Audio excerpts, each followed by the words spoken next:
Raggaasaa Birruu, Baaroo Tumsaa, Oromoo Qilxuu, Jaarraa Abbaa Gadaa, Abishee Garbaa, Hayilee Fidaa, Maannoo Mazannir, Hayila Maariyaam Gammadaa, Garasuu Dhukii, Asaffaa Shaaroo Lammii, Bakar Abdii, Caalii Shonee, Oliiqaa Dingilii fi Adamsaa Addoo ፍርድ ቤት ለሚሰጣቸው ፍርዶች murtee manni murtii kennu osoo asiifachiin jedhin fudhachuu qabna. Mana murtii nuti hin kabajne, mana murtii nuti hin ajajamneef walabaa fi loogii irraa bilisa ta'e jechuun waan gatii hin qabnedha. Itoophiyaatti barattoonni ji'oota 7 booda mana barnootaatti deebi'uu eegalaniiru qophiin taasifame. Maal fakkaata? Manneen barnootaa hundumaa bishaan akka argatanii fi hojjetamaa tureera. Yoo dhibee ijoolleen haayilaandii martillee qabattee dhaquudhaaf qabdi. Amanamaa ta'ee argamuun na boonsee jedha dargaggoon birrii lafa argatee abbaadhaaf deebisee booddeetti deebina. Walduraa duubaan kan isin biraan gahu ani Baqqalaa Toomaati. Inni maree bakka bu'oota uummataa Itoophiyaa yaa'isaa jalqabaa bara hojii jaaffaa har'a taa'e irratti kan argaman ministeerri muummee Abiyyi Ahmed dhimmoota garaagaraa irratti gaaffilee miseensota mana maree irraa ka'eef deebii kennanii jiru. Guddina dinagdee, dhiibbaa COVID-19, weerara hawwaannisaa, nageenyii fi sirni haqaa dhimmoota irratti dubbatan keessaa muraasa. Dubbii isaanii irraa keessatti qaamni raawwachiistuu mootummaa ajaja manneen murtii raawwachuu dhabuu ilaalchisee kana jedhan. ፍርድ ቤት ለሚሰጣቸው ፍርዶች murtee manni murtii kennu osoo asiifachiin jedhin fudhachuu qabna. Mana murtii nuti hin kabajne, mana murtii nuti hin ajajamneef walabaa fi loogii irraa bilisa ta'e jechuun waan gatii hin qabnedha. Manni murtii yoo malaammaltummaa keessa seenee sirna ittiin qulqullaa'ee sirratu qaba. Manni murtii loogii siyaasaa yoo agarsiise sirna seeraa ittiin sirratu qaba. Kanarraa kan hafe ajaja manneen murtii kennan qaamni raawwachiistuu kabajuun nurraa eegama. Gama kanaan hojiin dabalataa ni barbaachisa. የሚሰጣቸውን ውሳኔዎች አስፈጻሚ አካላት ማክበር ይጠበቅብናል። ከዚህ አንጻር ተጨማሪ ስራ ያስፈልጋል። አንዳንዱ ወንጀለኛ ይደብቃል። Tokko tokko shakkamaa dhoksa. Tokko tokko ammoo yoo ajajamu hojiirra nu oolchu. Kun sirrii miti. Kuni galma keenyaan wal faallessa. Fedhiidhuma keenyaan wal faallessa. Qorachaa sirreessaa deemuun barbaachisaadha. Dhimmi ajaja mana murtii hojiirra oolchuu dhabu ministeerri muummee Abiyyi Ahmed har'a paarlaamaa keessatti dubbatan kan irratti mul'achaa ture keessaa tokko dhimma nama siyaasaa obbo Lidatuu Ayyaaleew. Obbo Lidatuun guyyaa har'aas mana murtii olaanaa godina Shawaa Bahaatti dhiyaatanii manni murtii irra deebiin akka gadi dhiifaman ajajeera. Oolmaa dhaddacha har'aa fi dubbii ministeera muummee Abiyyi Ahmed irratti abukaatoo obbo Lidatuu obbo Gammachuu Guutamaa dubbiseen ture.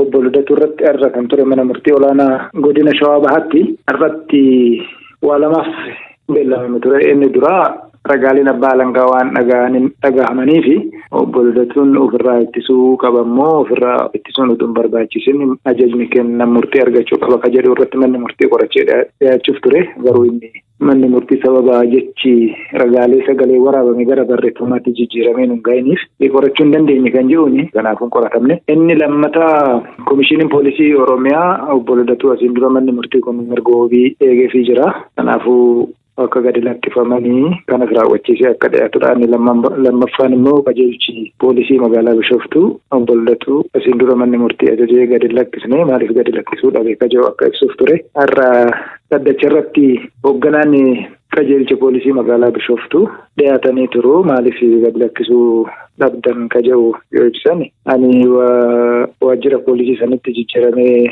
dhaquun kiyya haaraa. Kanaafuu dhimmichas keessa sirriitti hin beeku. Akka naqeenis dhimmi irreechaa waan tureef hojiin inni baay'ate.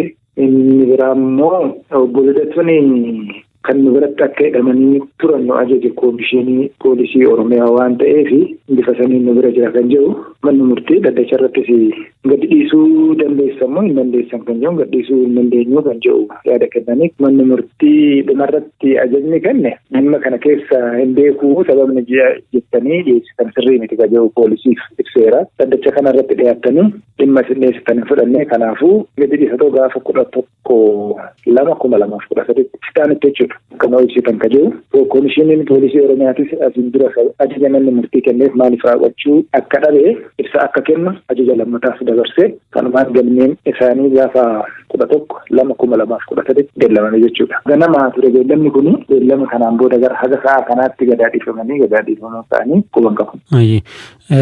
Walumaa galatti isin akka abukaatoo obbo Lidatuutti irra deddeebiidhaan manni murtii akka isaan gadi dhiifamanii ajajullee poolisiin kana hojiitti hiikaan jiru. Dhimmuma kana irratti har'a ministeerri muummee Abiyyi Ahmed paarlaamaa irratti qaamni mootummaa qaamni raawwachiistuu ajaja manni murtii kennu fudhatee hojiirra oolchuu qaba. Kama kanaanii hanqinni jira.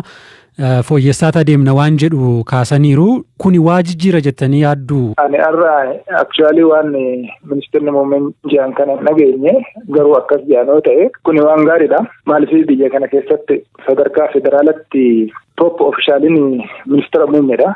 Kanaafuu jechi isaanii gatii qabaa ulfina qaba jennee qabdannaa. Kanaafuu yeroo dhiyoo asitti baay'inaan irra deddeebiin ajaja mana murtii kabajuu dhabuun hojiirra oolchuu dhabuun baay'inaan mul'atama. Kanaafuu qaamni raawwachiiftuu federaalaa isaan kan hoogganamu waan ta'eef ajaja kana fudhatee fuuldura akkaataa jecha isaaniitiin akka hojiirra oolee jijjiiramni dhufu abdii goona jechaadha. Malee haalli asiin dura yeroo dhiyoo as ta'aa jiru baay'ee kan nama yaaddeessu keessaa'u. Sirnaan kan bullu yoo ajajni mana murtiirra oole qofa. Manni murtii immoo kan ajajaa jiru seera irratti hundaa'eeti. Seeruma ittiin bullu seeraan buluudhaaf fedhii hin mul'isne taanaan keessaa'uu qaamni mootummaa keessaa'uu poolisiin seera kabajuu dhabuun isaa lammiif biyyaaf yaaddessaadha. Akkaataan sirnaan itti bullu baay'ee gaaffii keessa. Sababa weerara COVID-19f jecha ji'oota 7 cufamanii ka turan manneen barnootaa sadarkaa 1ffaaf 2ffaa 17,000 ol har'a eegalee barnootatti deebi'uu jedhe ministeerri barnootaa Itoophiyaa. Manneen barnootaa wal duraa duuba kabanaman yoo ta'u haga walakkeessa ji'a sadaasaatti hundi isaaniiyyuu hojii baruu fi barsiisuu ni eegalu jedhe ministeerichi. Kana ka'umsa godhachuun sadarkaa naannoo Oromiyaatti barnoota eegaluuf qophii taasifamaa jiru hoogganaa taanaa biiroo barnoota Oromiyaa obbo Efreem Tasammaa gaafadheera. Onkoloolessa 16 manneen barnootaa aanaa gandoota baadiyyaaf magaalaa aanaa fi sadarkaa aanaa gaditti jiran guutummaa Oromiyaatti gaafa 16 jalqaba. Magaalaaleen immoo bulchiinsi magaalaalee akkasumas immoo godinaaleen magaalaan teessoo godinaa jechuudha. Gaafa onkoloolessa 30 banuu isaanii sadaasa 15 illee kan banaman jiru. Bulchiinsa magaalaa warra naannoo Finfinnee jiran kana. Akkuma kana ta'e immoo manneen barnootaa 8 fi 12ffaan onkoloolessa 16tiin banamu isaan bakkuma kamiyyuu kan jiran jechuudha. Kan akka Oromiyaatti annaawunsadidha. Manni barumsaa waan guutuu qabu protokoliin lafa taa'ee jira. Isarratti hundaa'anii jalqabu jechuudha. Wantoonni akka ulaagaatti kaa'aman isaanii ijoon maaliidha? Akkuma waliigalaatti immoo wantoota sana guutuu qophiin jiru. Amma akka ulaagaa guutamuu qabutti barataa hundumtuu fuuloo yookaan immoo feesmaskii kana uffachuu qaba, qabaachuu qaba. Isa naannoo miliyoona 20 ministeera barnootaa irraa argannee raabsamaadha kan jiru. Barataa tokkoo fi fuuloo 2 argachuu akka danda'anitti beekna. Kun ulaagaa isa tokko. Ulaagaa lammaffaan manneen barnootaa hundumaa bishaan akka argatanii fi hojjetamaa tureera. Almost percentaan naannoo 70tti dhiyaatanii karoora keenyaa wajjin yoo ilaallu bishaan akkasii gochuu danda'aniiru. Yoo dhibee ijoolleen haayilaandii martillee qabattee dhaquu qabdi. Mana fincaanii fa'aa kana qulqullina waan wal qabatan walii gala guutuu akka qaban kilaasii tokko keessa barataa 25 maximum kan qabatu kana akka guutanii keessi tokkotti barataan 1,000 caalu akka hin qabne barattoonni distaansii isaanii eeguu akka qabanii koreen dhimma kana hunda hordofu immoo bulchiinsa gandaa hooggansa mana barumsaa gambaa koree maatii jechuudha. Waldaan barsiisota bu'uuraa mana barumsa sana jiru ogeessi fayyaa naannoo jiru kanarratti akka hirmaatanii fi ulaagaan lafa taa'ee jira. Yoo kana guutan ta'e hin banne already beekanii jiru kallattiin taa'eefii jira. Gabaasa nuti qabnurraa wanti fokkisaan hin jiru jalqabuu akka danda'anii jiru. Naannoo Amaaraatti barattoonni kutaa 8ffaa fi 12ffaa har'a barnoota kan eegalan yoo ta'u kan hafan ammoo onkoloolessa 16 akka eegalan biiroon barnoota naannichaa beeksiseera. Haaluma wal fakkaatuun naannoo Tigraayitti barnooti kutaa 12ffaa har'a eegaleera. Haa ta'u malee maaskiin ministeerri barnootaa federaalaa naannoleef raabsu akka isaan hin geenye hoogganaan biiroo barnoota naannichaa Dr. Gabra Masqal Kaasaa BBC'tti himaniiru. Kutaa 12ffaa ulaagaa hunda guutanii eegalanii jiru. Manneen barnootaa kutaa 12ffaa qoran 98 daree tokko keessatti barattoota 25 goonee akka eegalan taasifneerra. Haala itti barnoota eegalanis koreen pirezidaantii itti aanaa naannoo keenyaa Dr. Abrahaam Takasteen durfamu manneen barnootaa 3 daawwateera. Maaskiin ministeera barnootaa irraa nuuf hin ergamne. Haa ta'u malee maaskii dhaabbata Tigraay deebisanii ijaaruu Timiit jedhamu irraa arganneeni ka barattoonni barnoota eegalan. Qarshii maramee lafa taa'u karaa irratti argitan dhaqxanii waajjira poolisiitti galmeessitu moo abbaa isaa hin beeku jettanii giphii yookiin kiisii galchattu. Dargaggoo Badiruu Yaasiin qarshii 11,000 daandii irratti argate abbaatti deebiseera. Dhimma kana irratti Firaa'ol Balaay waan dabalataa isinitti himti.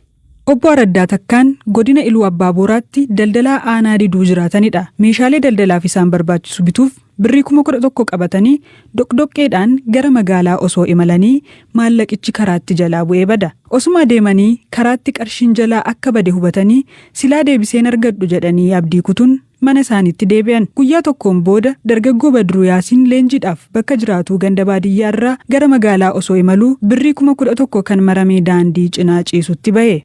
Jaaraa ittanii ayleenyaa gaddeen anna ishee garuu birrii kana yeroo argu simatti taa'ina taazabaa jiramoo isa jedhu natti dhaga'ame.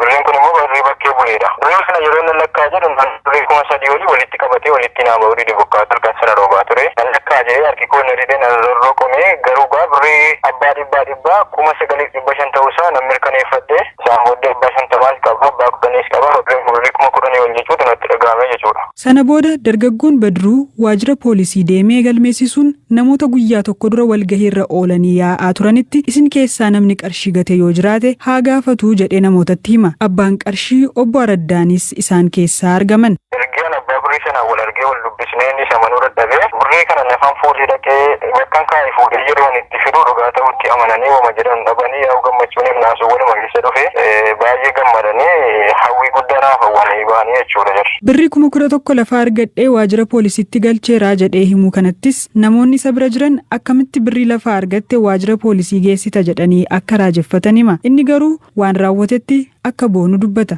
Maaliif yeroo kana birriin humti kiisii namaa yoo jiru birrii lafa arganii gashuu jechuun hin ulfaata. Inni kaan kiisii namaatii fudhanna jedha garuu argii gashuu godhee guddaan ofitti gammadee ofitti amanamummaa sanaan godhadhe. Amantiin koos immoo akka itti naa gammadu sabni koo Oromoo akka itti naa gammadu na Asasaa Birruu, Baaroo Tumsaa, Oromoo Qilxuu, Jaarraa Abbaa Gadaa, Abishoo Garbaa, Hayilee Fidaa, Maannoo Mazannir, Hayila Maariyaam Gammadaa, Garasuu Rukii, Asaffaa Shaaroo Lammii, Batar Abdii, Caalii Shonee, Olii Qaadingilii fi Adamsaa Abbee.